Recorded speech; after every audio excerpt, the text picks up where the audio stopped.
चौथ आने को है और करवा चौथ हर सुहागन के लिए बेहद खास होता है। इस दिन वो सिर्फ सजती संवरती ही नहीं बल्कि अपने पति की लंबी आयु की कामना करते हुए पूरी भक्ति से या पूरे भाव के साथ पूजा अर्चना करती है ताकि उनके सुखी वैवाहिक जीवन पर कोई आंच न आए। वैसे तो करवा चौथ हर शादीशुदा महिला के लिए खास होता है, लेकिन जिनका शादी के बाद पहला करवा चौथ है उनकी बात ही कुछ और होती है। उनसे ज्यादा खुशी शायद ही किसी को होती है, क्योंकि उनके लिए सब कुछ नया नया होता है। इसलिए आज की इस वीडियो में हम नवविवाहित महिलाओं के लिए कुछ खास बातें बताने वाले हैं जिन्हें करने भर से आपको शुभ फल मिलता है। दोस्तों, करवा चौथ का व्रत इस साल 1 नवंबर को रखा जाएगा। इस व्रत के लिए नवविवाहित महिलाएं बहुत उत्सुक रहती हैं। ये व्रत शादीशुदा और कुंवारी लड़कियों के लिए बहुत ही खास माना जाता है। वैसे तो कुछ लड़कियां शादी से पहले भी करवा चौथ का व्रत रखती हैं, लेकिन शादी के बाद का पहला करवा चौथ बहुत शुभ माना जाता है। इसका बहुत ही खास महत्व होता है।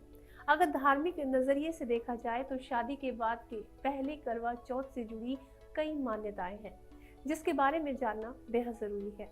तो आइए आज की इस वीडियो में हम जानते हैं कि शादी के बाद पहला करवा चौथ का व्रत रख रही महिलाओं को किन नियमों को करना जरूरी होता है ताकि उनकी शादीशुदा जिंदगी हमेशा खुशियों से भरी रहे। दोस्तों, करवा चौथ के दिन जो महिलाएं पहला करवा चौथ का व्रत रख रही हैं, उन्हें शादी का जोड़ा पहनकर ही करवा चौथ की पूजा करनी शुभ मानी जाती है। इससे वैवाहिक जीवन में खुशियां आती हैं और आपस में प्यार भी बढ़ता है।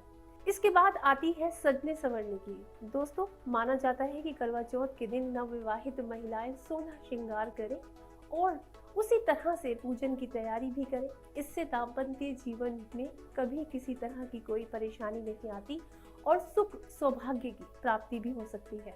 वहीं दोस्तों, जो नवविवाहित महिलाएं करवा चौथ का व्रत रख रही हैं, उन्हें उस दिन सुबह उठकर स्नान करने के बाद घर में सभी बड़े बुजुर्ग सदस्यों का आशीर्वाद लेना चाहिए। मान्यताओं के अनुसार ऐसा करने से घर परिवार में सुख सौभाग्य और समृद्धि बनी रहती है। साथ ही इस दिन की शुरुआत सरगी के साथ होती है और जो महिलाएं पहला करवा चौथ का व्रत रख रही हैं, उन्हें अपनी सास की तरफ से सरगी के तौर पर मिठाइयाँ, कपड़े, श्रृंगार का सामान मिलता है और उसके बाद व्रत करने वाली महिलाएं निर्जला व्रत रखती हैं। अगर आप पहली बार करवा चौथ का उपवास कर रही हैं तो पूजा पाठ के साथ कथा सुनना बहुत ही शुभ माना जाता है। दोस्तों, करवा चौथ के दिन व्रत कथा सुनने और पढ़ने का खास महत्व बताया गया है। ऐसे में जो व्रती महिलाएं हैं उन्हें व्रत कथा जरूर सुननी चाहिए, तभी आपकी पूजा सफल मानी जाती है।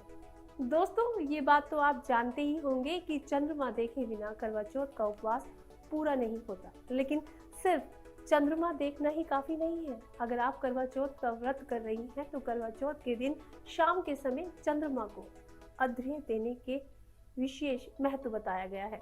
इसके बाद ही व्रत का पालन किया जाता है। ऐसे में व्रत का पालन करने से पहले छन्नी से पहले चांद को देखा जाता है और उसी छन्नी से अपने पति को देखें। उसके बाद पति के हाथों से पानी पीकर व्रत खोलें। इससे शुभ फलों की प्राप्ति होती है।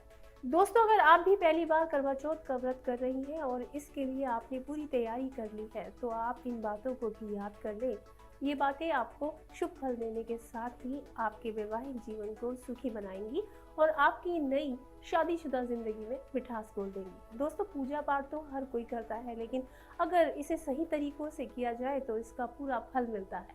इसलिए इस करवा चौथ पर आप इन नियमों का पालन जरूर करें और अपने पहले व्रत को खास बनाएं। भगवान आपके व्रत को सफल बनाए और आपका वैवाहिक जीवन खुशियों से भरा रहे। धन्यवाद।